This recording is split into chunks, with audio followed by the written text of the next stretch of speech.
Ask the Messengers TV show is a TV show that educates, informs, and entertains our viewers on public health issues such as mental illness, suicide, addiction, illness and disease, COVID-19 relief, crime, domestic violence, homelessness, human trafficking, employment opportunities, healthcare, and more. And now, Ask the Messengers. Today on Ask the Messengers, we bring you our coverage from the Detroit Fire Department's press conference honoring Lieutenant David Howard and his partner Travis Winter, who received the Detroit Fire Department's Medal of Valor for saving 1-year-old Jayveon's life in a house fire last January. Also, our field reporter Shay Monet had the opportunity to speak one-on-one with Jayveon's mother, Jasmine Nesbitt. In their conversation, Jasmine shared her family's experiences of the house fire and expressed her deep gratitude for the response and bravery of the fire department and those who saved her son's life. Also in this episode, our author series with Kimberly Mallory featuring her interview with entrepreneur Regina Love, plus Detroit for Life programs featuring our interview with creative director for the city of Detroit, Ilya Hardy, and information about the Motor City Match program that is a program that's available for Detroit residents. Ask the Messengers begins now. Recently, 2 Detroit firefighters were honored for their heroic action in saving 1-year-old Jayveon from a devastating house fire last January.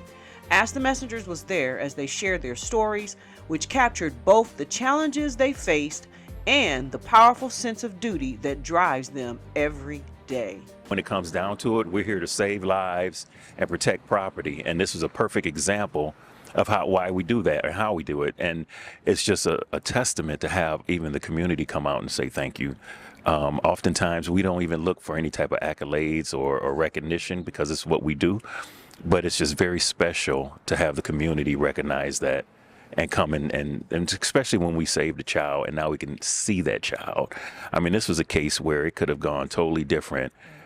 This lady could be without a child today if it weren't for the brave and heroic tactics by the men and women on the fire department. All you Ask the Messengers viewers, I am here with 2 amazing individuals, and I mean, I know it takes a team, but at least I get to talk to 2 people that have made a difference in the community.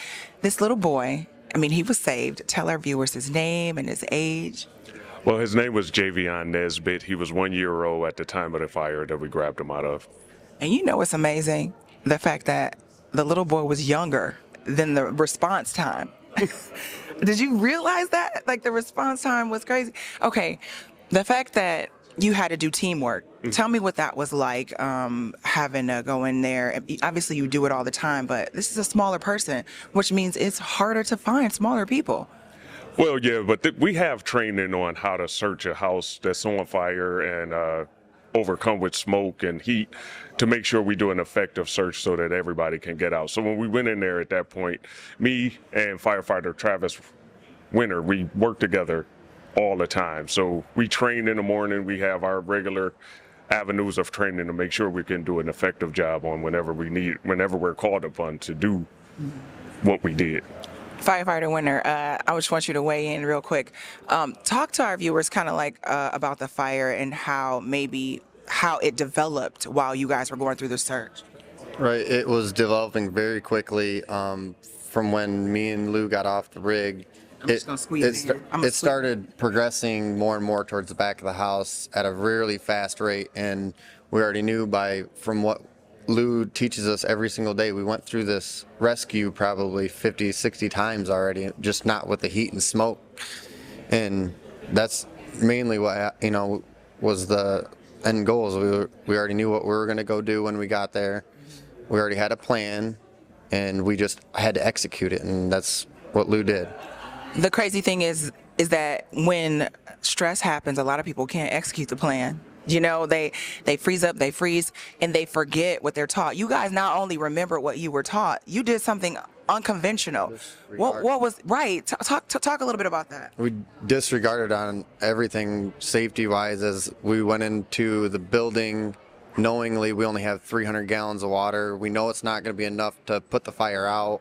We knew it was going to be enough to get us in there and get the job done, though, so that's what we did. Yeah, you guys use something that you guys don't normally use. Can you tell our viewers a little bit about that tool? So what we used is considered a decon line.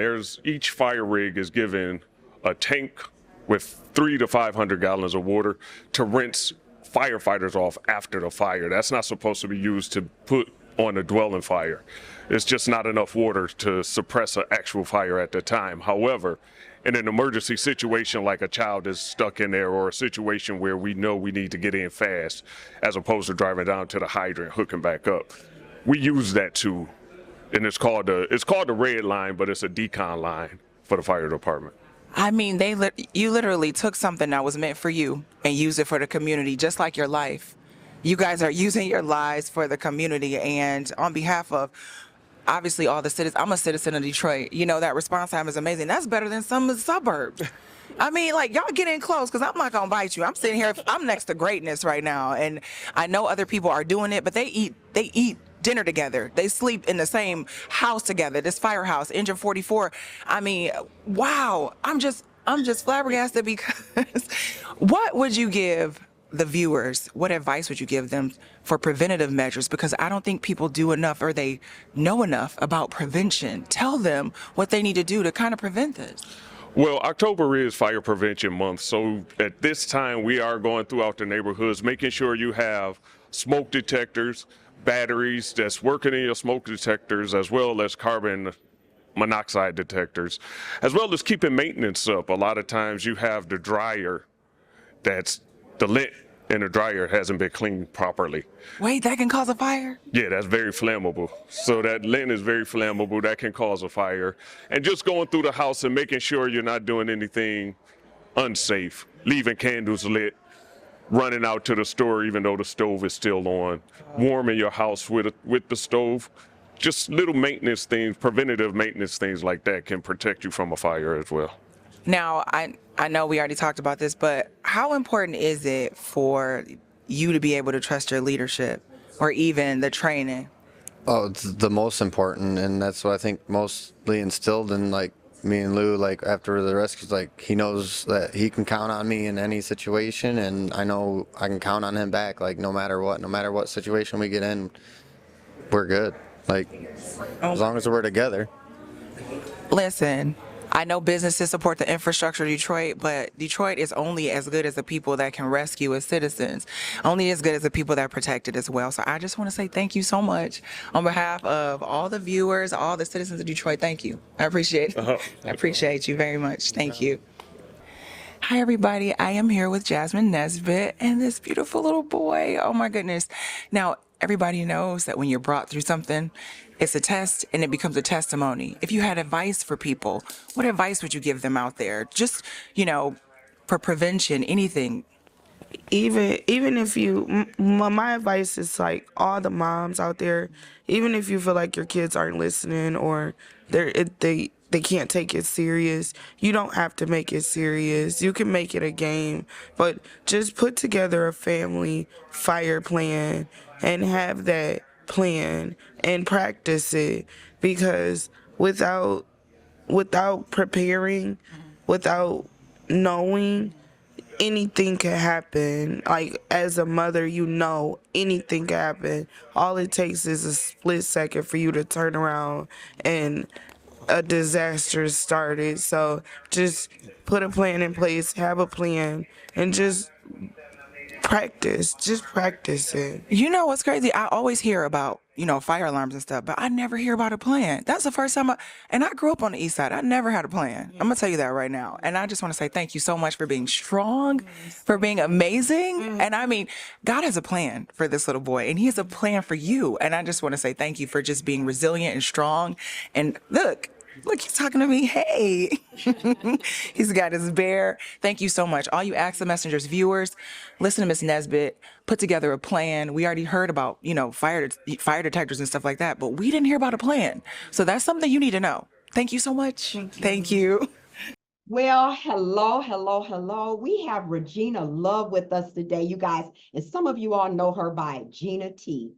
She has so many fashion shows out here in Michigan. She is doing her thing. You know, I'm just so excited to have her on my show today here on Ask the Messenger. Gina, how are you doing today?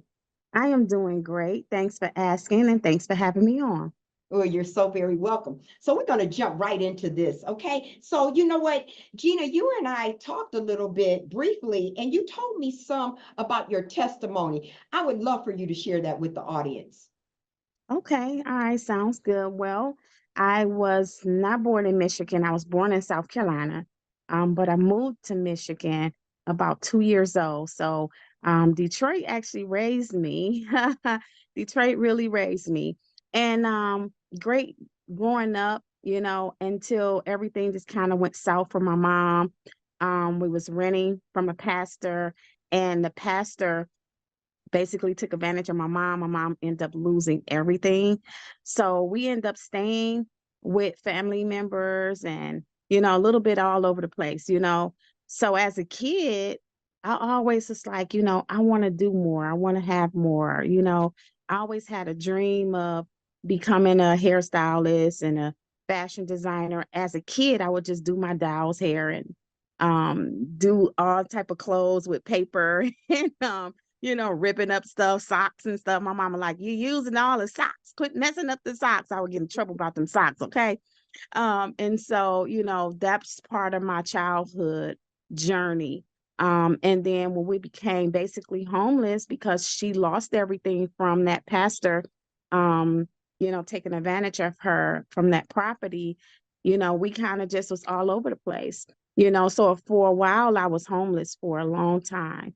And I'm thankful for my sister, my older sister. She pulled it together for us, and we end up having a place with her when she got old enough to provide for me and my brother. So I'm thankful for her to been able to do that for us because it was tough. It was tough. I didn't see the Michigan just become like this biggest drug game and zombies walking around on crack cocaine. I tried to sell drugs myself. I never used drugs, thank God. But I did try to sell it. And it wasn't for me. God pulled me out of that so quick, girl. That story was amazing because I'm on the porch trying to do what I do. And the police was like, hey, Pepsi. And I'm like, that's what my nickname was when I was in the drug industry. And I'm like, it's time to go.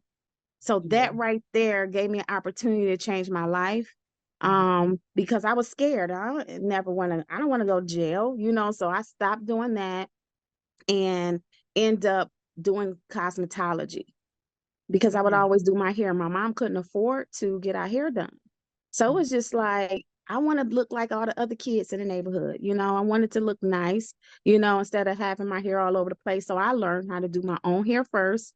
And then once I start walking around the streets, everybody's like, well, who did your hair? Who did your hair? And I was like, me. So I started just doing hair without license. I was 15 years old. Now you're this big fashion designer, y'all. This is Gina T. Look her up, Google her. Yeah. Really big fashion designer now. When I say that she travels to California, New York, Atlanta, she's everywhere and she's about, how many fashion shows have you done, Gina? The number of fashion shows I've done, hundreds of fashion shows. Hundreds. In Michigan and also in Atlanta, New Orleans, Mississippi, Tennessee. I haven't done a fashion show in New York yet, but I am going to New York next week. And I'm not going to do a fashion show there. I got a billboard that's going up on Times Square. This is my third year doing that. So I'm excited about that. I'm taking some of the models with me so they can experience it too as well. Just kind of bringing the community that's here to show them what the fashion industry could be and where they can go in this industry. Wow, that is so amazing. And not only did she have her own models, she utilizes them. Like she gives them exposure. When Gina, this is the type of person I see her being like, because I model with her as well. But when I say that she makes sure that she always showcase her models. She's not the type of person, well, look at me, look at me. It's all about me because Mhm. this is my business. I have never seen her be like that. She will always make Mhm. sure she's pointing out her models to give them the opportunity to get what she Yes. has. One day that might be one of them, and she teaches Yes. and she shows them what they need to do to get to where she is today because she's steady growing, she's steady building, she's steady just branding her Yes. fashions. And I mean, she's Absolutely. amazing. And she has a fashion show coming up. It may be aired, may or may not be aired by the time her fashion show comes, which will be September the 15th. And when I say that this lady just makes gowns, she said whatever God inspires her to do. It's not like she takes months and months to do these. She has a fashion show coming up and she just sews. She just comes up with things that God reveals to her, and that's how she makes Yes. dresses. Am I Yes. correct in saying that? That's correct. I let the fabric talk and I let God move straight through me with creativity. And I always tell people like you have to use your what the God's gift. Whatever God gave you, use it. Because a lot of people like I don't like to cook. I mean, it is what it is. But somebody love to cook. So I would pay them to cook for me, because everybody is good at something. So Uh-huh. even with the models, I tell them, what do you really want to do? What are you trying to do? Because right now, yes, you modeling, but you could be a producer, you could be a photographer, you could be a designer, you could be a stylist, you could do anything that you put your mind to, but you got to love what you do. That's Yes. important first. So could you do me a favor, Gina? Look right into that camera. And I would love for you to give some of these women and men out here that may want to go in the same field that you're in right now, want to start Yes. a fashion business. Can you give them some words of encouragement? Yes. First of all, I just want to tell everybody that if I can do it, you can do it. This is a young lady coming from poverty. I done seen and done the hardest things in this world. But if I can do it, you could do it.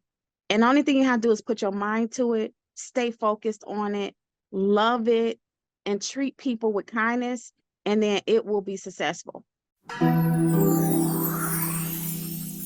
I love teaching others because when I first got into the healthcare field, people overlooked me. I was really a ninth grade dropout who had no education, but I was determined to make something of myself for my baby. So Motor City matched the funds I put into my business. They awarded me $20,000. So now I'm able to focus solely on first step healthcare training and give it everything it needs. All because I live in Detroit. Alrighty, this is Tina Notes for Ask Messengers, and we are here at the City of Detroit getting some more information about the programs that are coming out of the mayor's office to help the citizens and the residents of the City of Detroit. And today we are so happy to have the creative director, Ilya Hardy. So just tell us, what is your title and what do you do for the city? Sure. Well, my title is creative director. And I was kind of put on the task to develop a campaign for um, the residents of Detroit. And I said, how can you pass that up when it sounds like rewarding kind of work, right? And what I didn't realize, the programs that Detroit is offering, and this is all, you know, given by, the mayor of Detroit, Mayor Duggan, had given us the task to develop these programs, or not develop programs, but at least take the programs that are currently in development and get it out to the public. So not only there's understanding about that these programs are being offered in the city, as well as it's only being offered to the Detroiters of the city, which is, pretty interesting, right? Right. Not many cities do that. Right. Not many cities are putting the money towards these programs to really make it a better life for So now in campaign and in marketing, what is a 360-degree marketing? What is that exactly? It's what it is just as you can think of, right? 360 degrees is a full circle. Yes. And in the media, or at least in the marketing field, it's taking all sorts of media or mediums to utilize to really tell that story, or bring people's knowledge to light, as well as giving them or building awareness, and hopefully making them activate or sign up or learn more.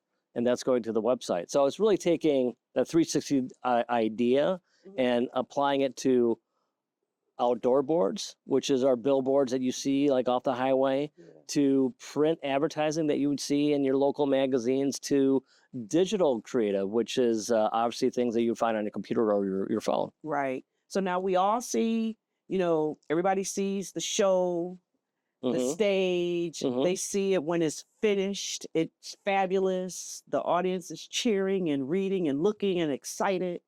But you know what it takes to develop them. Is it easy to develop?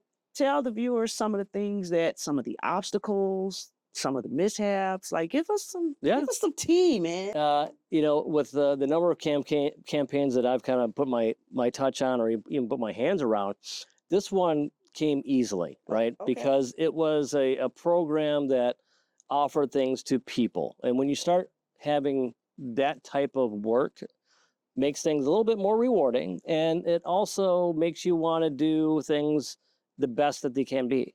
And then working with the candidates that we had to help promote some of these programs that we're offering were fantastic. Real people from Detroit took advantage of some of the programs that Detroit is offering.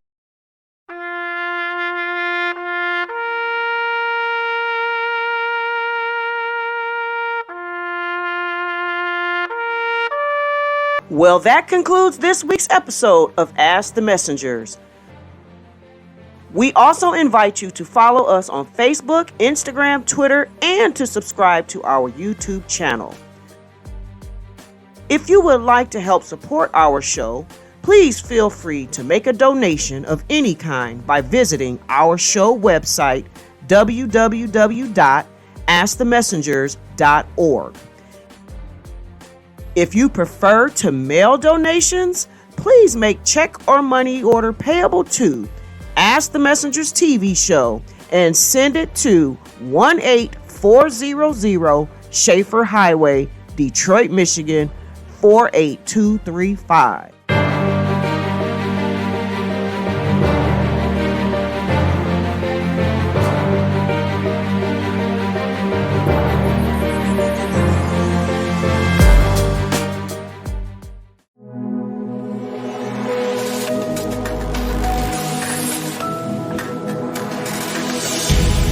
Thank you for watching.